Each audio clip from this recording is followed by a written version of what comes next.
Olá, irmãos! Sejam bem-vindos a mais um encontro com a palavra que nós estamos tendo agora. E essa semana foi uma semana muito maluca, né? Tem essa imagem que eu acho que é uma descrição perfeita do que está sendo o julho. O pessoal está todo receoso e preocupado, né? O que será que vai acontecer esse mês? É interessante que passamos já por tantas coisas esse ano. 2020 está sendo um ano que vai marcar a nossa história. Com certeza a gente vai falar sobre esse ano por muito tempo. Não sabemos ainda tudo o que vai acontecer. Entretanto, tem uma coisa que sempre me consola. Como está escrito lá em Efésios capítulo 2, versículos 4 e 5, mas Deus, sendo rico em misericórdia, por causa do grande amor com que nos amou, e estando nós mortos em nossos delitos, nos deu vida juntamente com Cristo. Pela graça sois salvos. Mas Deus. Isso é uma palavra que com certeza consola o meu coração. Mas Deus. Mas, apesar de todas as coisas que estão acontecendo, ali quando a gente lê mas Deus, no meio do texto de Efésios, estamos falando a respeito da condição que os seres humanos eles nascem. Nascem como pecadores, nascem afastados e destituídos de glória, nascem rumo à morte eterna. Entretanto, Deus, por seu amor, Ele opera. Entretanto, apesar das coisas elas irem para um lado, Deus ele faz uma força para o contrário. É interessante. Mas Deus, essa palavra é uma palavra que ela é muito atual para nós hoje. Porque apesar das coisas que estão acontecendo, apesar de a gente agora estar vivendo em tempos difíceis, apesar de nós estarmos nas nossas casas, apesar do desemprego estar crescendo, apesar do vírus, apesar de todas as coisas que nos cercam, dos ciclones, das tempestades, das circunstâncias, Deus ainda assim está agindo e Ele está presente. É graça de Deus que por essa semana, apesar de tudo que aconteceu aqui em Panambi, nós estivemos bem, mas em outros lugares as perdas foram enormes. Mas, apesar de tudo, ainda assim, cristãos se levantaram e colocaram suas mãos à disposição para poder ajudar os outros. Apesar das coisas que estão acontecendo hoje, Deus ele não está ausente, Ele está no meio de nós e Ele quer agir no meio de nós. Apesar das circunstâncias, Deus ainda continua sendo Senhor sobre as circunstâncias. E como mesmo a palavra diz, apesar de nós termos nascido mortos em pecado, ainda assim, Deus nos traz vida através de Cristo. Por isso, não olhe agora para somente o seu redor, não fique somente focado nas coisas ruins que aconteceram. Lembre-se, existe um Deus que muda a nossa história e um Deus que pode direcionar o nosso caminho para que Ele tome um rumo diferente. Essa palavra nos traz ânimo, essa palavra com certeza nos traz vida. E nessa palavra hoje nós vamos nos basear, nós vamos estudar, nós vamos aprender. Depois a Zê vai estar compartilhando conosco também aquilo que a palavra tem falado ao coração dela. Lembre-se disso. Quando você estiver passando por situações difíceis, por circunstâncias que são adversas, por problemas sem fim, lembre-se, mas Deus está contigo. Ele vai te guardar no meio desse caminho. Vamos entregar nossas vidas a Deus e pedir a Ele que Ele possa cuidar da nossa situação. Senhor, nós pedimos a Ti que Tu possa intervir no meio de toda a situação e do caos que temos vivido nos dias de hoje. Senhor, nós queremos nos entregar em Tuas mãos, pedimos que Tu possa estar nos carregando, estar nos guardando, ajudando, Senhor, todas as famílias que foram afetadas agora por causa da passagem desse ciclone nesta semana. Abençoe também aqueles que tiveram perdas materiais, aqueles que agora estão tendo que reestruturar seus lares. Também, Senhor, possa estar cuidando daquelas famílias que tiveram perdas de pessoas.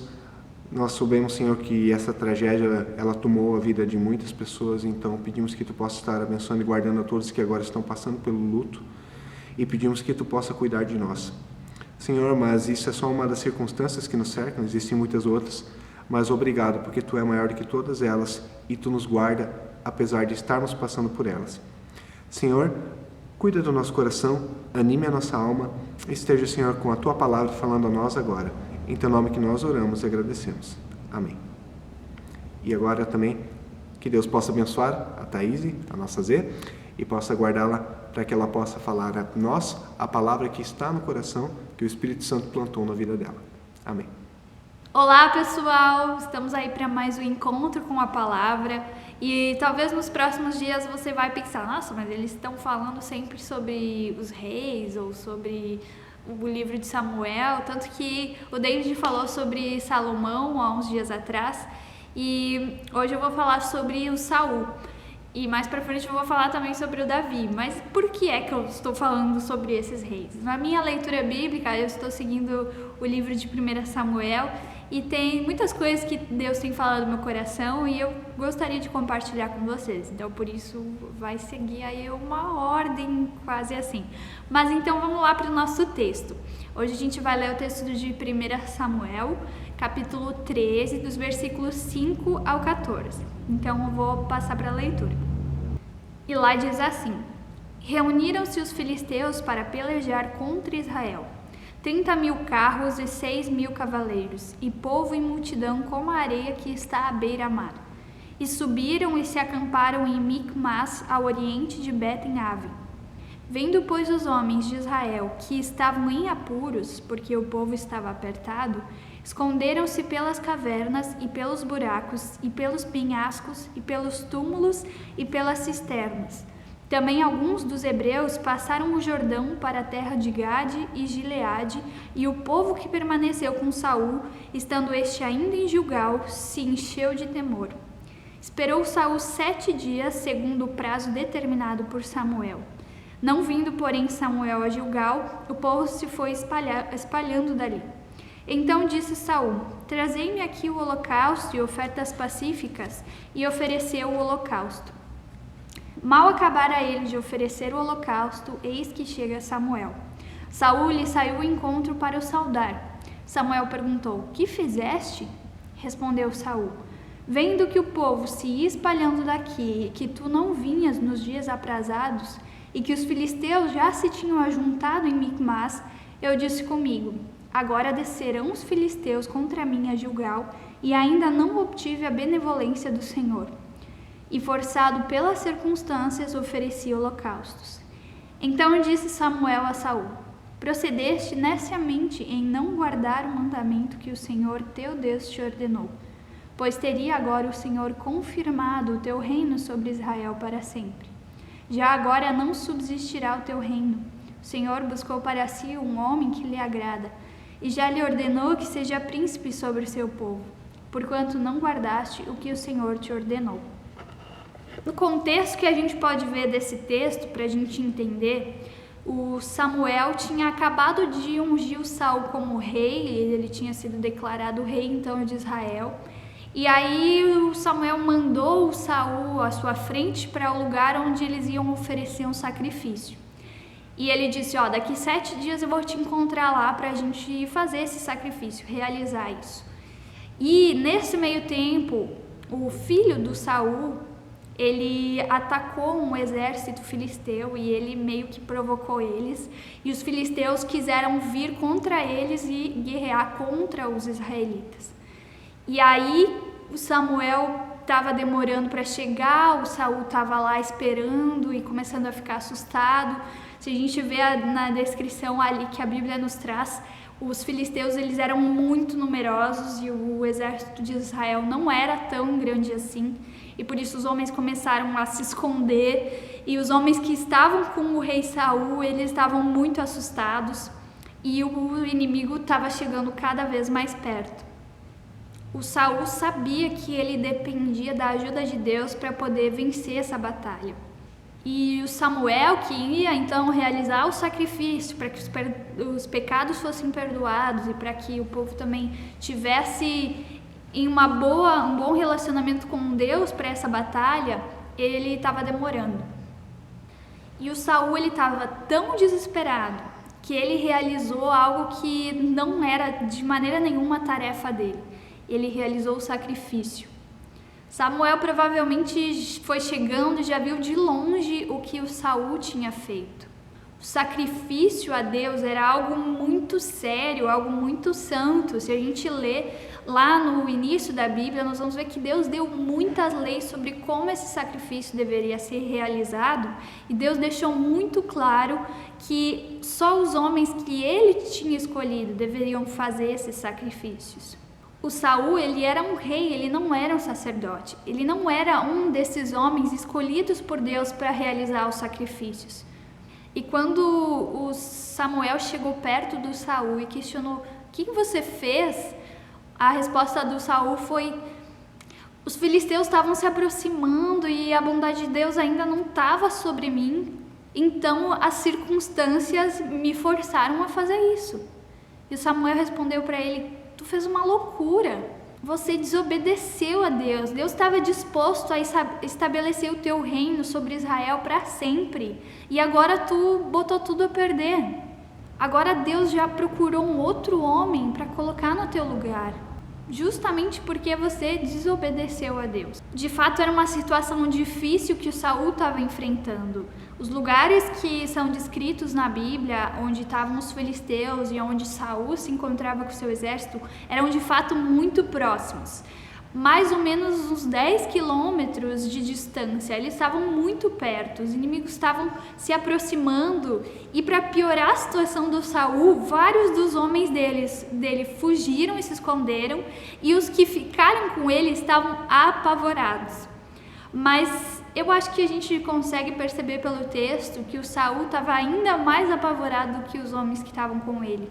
Porque além de toda essa situação, o Saul estava também esperando o sacerdote que estava atrasado, para ele pelo menos poder ter certeza de que Deus estava com ele. Saul, ele começou a olhar para a sua situação e, como ele mesmo disse, ele foi forçado a fazer o sacrifício, que não tinha nada a ver com a tarefa dele como rei. Em outras palavras, o que ele disse foi: eu fui forçado a desobedecer uma ordem clara de Deus. Mas se a gente pensar, será que desobedecer era de fato a única saída do Saul? Será que Deus realmente ia colocar ele numa situação onde a única solução era desobedecer algo que Deus tinha dito que era errado? Isso não faz sentido. Por que Deus daria a ordem de que somente os sacerdotes realizariam sacrifícios, se logo depois ia acontecer uma situação onde o rei ia precisar fazer isso? Não faz sentido. Deus realmente não é um Deus de contradição. Com certeza havia uma outra saída para o Saul além da desobediência. No início do reinado dele, quando o Samuel fez com que ele se tornasse rei, a pedido do próprio Deus, ele deu uma promessa para o Saul, que foi a seguinte: o Espírito do Senhor vai estar contigo, tu vais ser transformado em outro homem, faz o que a ocasião te pedir, porque Deus é contigo. Isso está lá em 1 Samuel, capítulo 10, versículos 6 e 7. O que Samuel disse para o Saul foi que o Espírito ia estar com ele e que ele era para fazer aquilo que a ocasião estivesse pedindo. Os inimigos estavam chegando e o Samuel tinha prometido para o Saul que Deus estaria com ele. O que então aquela ocasião pedia dele? Com certeza pedia uma atitude e não uma desobediência.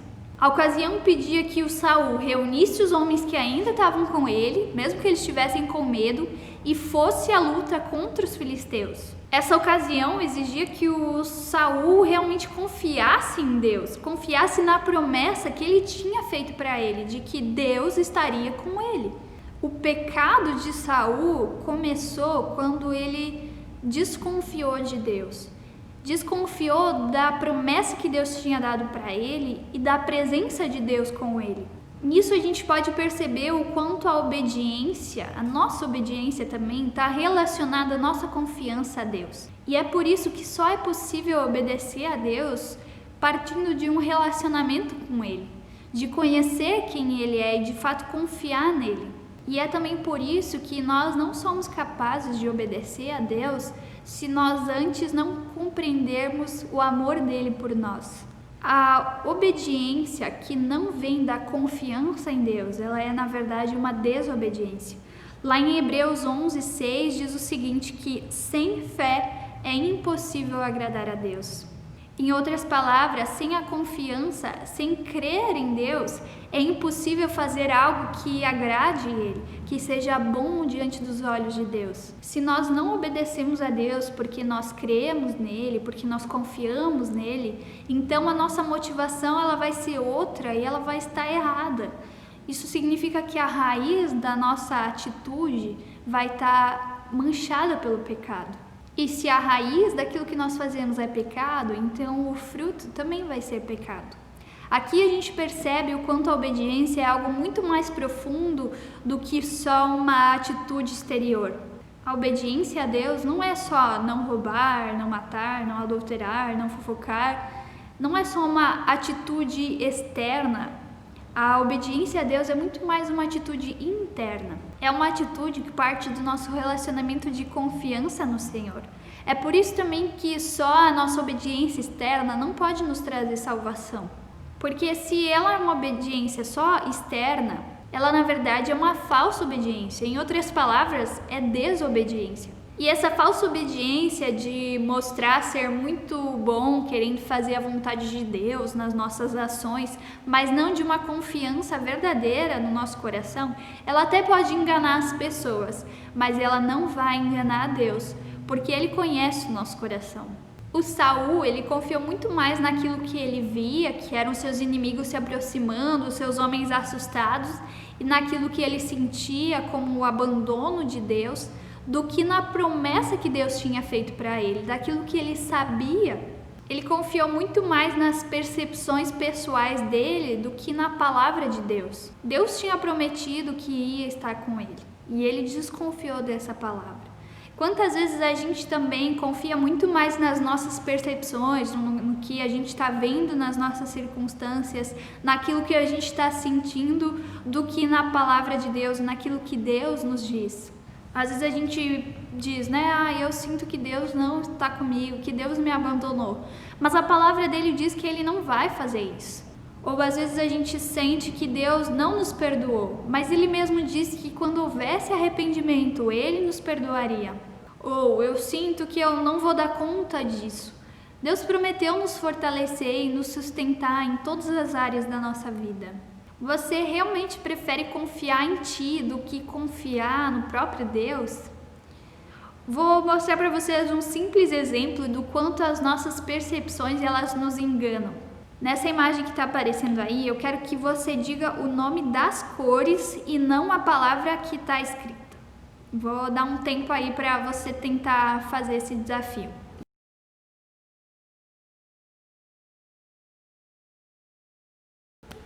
É difícil, né? Viu como os nossos sentidos, as nossas percepções, elas nos enganam?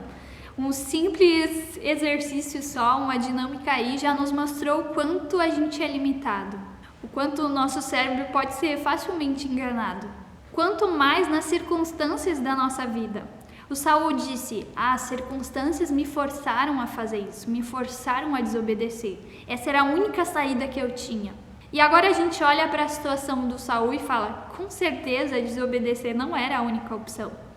Mas quantas vezes é a gente que está dizendo, as circunstâncias me forçaram, era a minha única escolha. Lá em Isaías 40:31 está escrito o seguinte, mas os que esperam no Senhor renovarão as forças, subirão com asas como águias. Sempre me chamou muita atenção o fato da gente subir como águias, como diz o versículo. As águias elas voam alto para poder ver melhor a sua caça. E de acordo com uma rápida pesquisa no Google, que foi que eu consegui achar, as águias podem voar cerca de 3.000 metros de altura. Você consegue imaginar qual é a visão a 3.000 metros de altura? É de fato uma visão muito mais completa do que no chão. Quando a gente começa a pensar que as nossas circunstâncias estão nos forçando a desobedecer, a desconfiar de Deus, nós somos chamados a esperar no Senhor, a de fato confiar nele, esperar que ele nos erga, como diz o versículo, como águias, para a gente enxergar de fato a nossa real circunstância. E é importante a gente perceber aqui o quanto o Saul perdeu por causa dessa desconfiança e por causa dessa desobediência. Deus estava disposto a estabelecer o reino dele para sempre. E porque ele desobedeceu, ele foi substituído. Quem logo depois se tornou rei e recebeu essa promessa de Deus de um reino estabelecido para sempre foi o rei Davi. E de fato Deus cumpriu essa promessa na vida dele através da vida de um homem que nasceu muitos anos depois. Um homem chamado Jesus Cristo. Você já ouviu falar? A Bíblia nos diz que Jesus era da família de Davi, era descendente de Davi. E Jesus veio como o enviado de Deus e mais do que derrubar os inimigos dos judeus, Jesus ele venceu o pecado e a morte. Ele venceu inimigos muito maiores do que uma simples nação que estivesse ameaçando o povo de Deus. Ele venceu inimigos que são comuns a todos os homens em todos os tempos até hoje. Até hoje, o pecado e a morte, eles continuam guerreando contra nós. E derrotando o pecado e a morte, Jesus estabeleceu um reino eterno. Ele se tornou um rei muito maior do que qualquer rei na terra. E Jesus não fez isso num caminho de glória, de palácios, mas ele fez isso através de uma vida de confiança e obediência a Deus. Exatamente o caminho que Saul não estava disposto a seguir. O caminho que a gente não consegue e nunca vai conseguir caminhar perfeitamente. E foi assim, num caminho de confiança e obediência, Jesus estabeleceu um reino sobre toda a criação, mesmo visível ou invisível. E agora a gente é chamado a pertencer a esse rei. Quem está debaixo do reinado de Jesus Cristo não é mais dominado pelo pecado ou pela morte, mas unicamente por Jesus Cristo. Ele é quem determina as nossas ações e não as nossas circunstâncias. E a gente é chamado a confiar o suficiente para obedecer em todas as circunstâncias. E a obedecer o suficiente de maneira que a gente estabeleça na nossa vida o reino de Deus, de aonde a gente estiver. Esse é o desafio que fica para nós a partir do texto da história do Saul. Ele realmente teve dificuldade em confiar em Deus e por isso ele desobedeceu. E nós somos chamados a viver em confiança ao nosso Deus, porque a confiança vai nos levar a uma verdadeira obediência. Desejo que Deus te capacite a confiar na palavra dele, a confiar em quem ele é e não nas tuas percepções sobre as circunstâncias. As circunstâncias que a gente está vivendo, elas são realmente desafiadoras. Elas nos fazem pensar, será que Deus não perdeu o controle? Será que Deus realmente se importa ainda e está cuidando de tudo? Mas a gente deve confiar naquilo que ele nos disse, não naquilo que a gente está vendo, não naquilo que a gente está sentindo. Desejo que Deus possa fortalecer o teu coração para isso também e que tu esteja cada vez mais dedicado a conhecer essa palavra e saber quem é o nosso Deus. Nós sabemos que em Deus encontramos as respostas das perguntas que fazemos, também a direção para a nossa vida. Assim como a Zé falou antes, às vezes o nosso coração tem boas intenções e ainda assim as nossas boas intenções não são os planos de Deus ou não fazem parte dos propósitos dele, mas Deus ele tem com certeza planos para nós, ele tem um direcionamento para nos dar, ele também está cuidando da gente apesar dos inimigos que se levantam. Muito obrigado, Zé, por essa palavra. E agora também queremos deixar nas mãos de Deus as situações que as famílias da nossa comunidade já têm passado. Já temos orado por muitos motivos, lembrando que foi feita a cirurgia do Ari na semana passada, graças a Deus ele está bem, está se recuperando e também desejamos que Deus possa estar guardando a ele. Também a dona Dulce Despel passou por uma cirurgia, que Deus também possa estar ajudando e cuidando dela nessa recuperação. E lembramos também de acrescentar aos pedidos de oração todas as famílias e pessoas que foram afetadas por esse ciclone que apareceu repentinamente. Então, acrescentando esses motivos, vamos orar e orar também pelos outros motivos que já temos orado nos nossos domingos. Quero convidar você para que tenhamos um momento de oração. Senhor Deus, nós pedimos a Ti que Tu cuide de nós, que Tu possa estar guardando e direcionando as nossas vidas, que nós também, cheios de boas intenções, possamos primeiro buscar respostas em Ti, para que a nossa vontade ela não acabe, Senhor, nos levando para um caminho errado, para que também o nosso ímpeto ele não possa acabar sendo destrutivo para nós. Senhor, nos ajude através do Teu Santo Espírito, sermos guiados para tomar decisões corretas, para termos, Senhor, uma vida que agrada a Ti, que seja de acordo com a Tua vontade.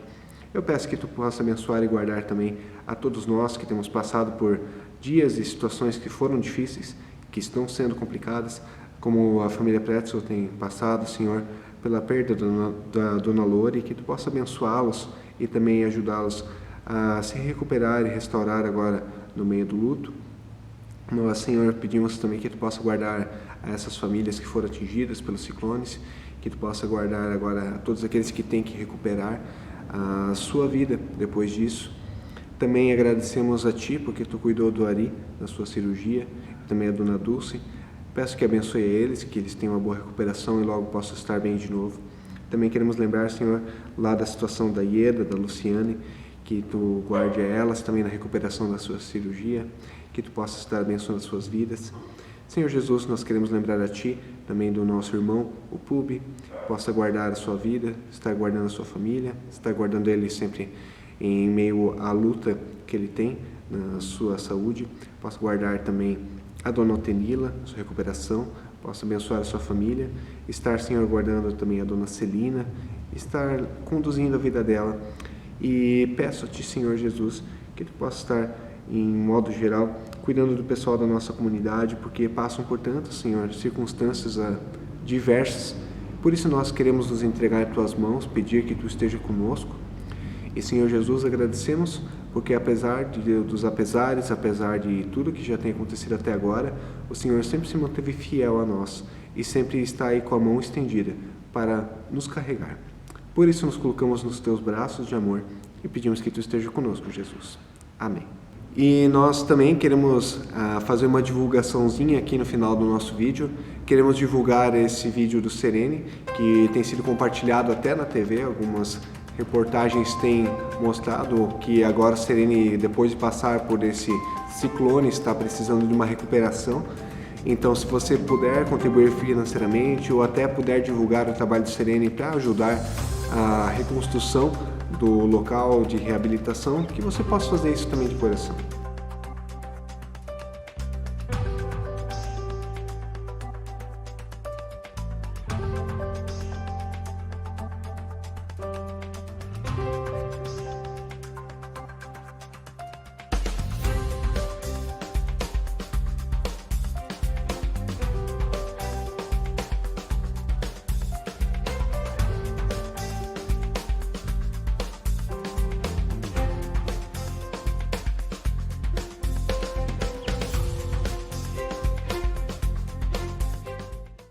E eu também quero desejar a todos que tenham uma boa semana, que Deus Ele cuide da tua vida, que Ele possa estar com a sua mão sobre a sua casa, sobre a sua família hoje e sempre.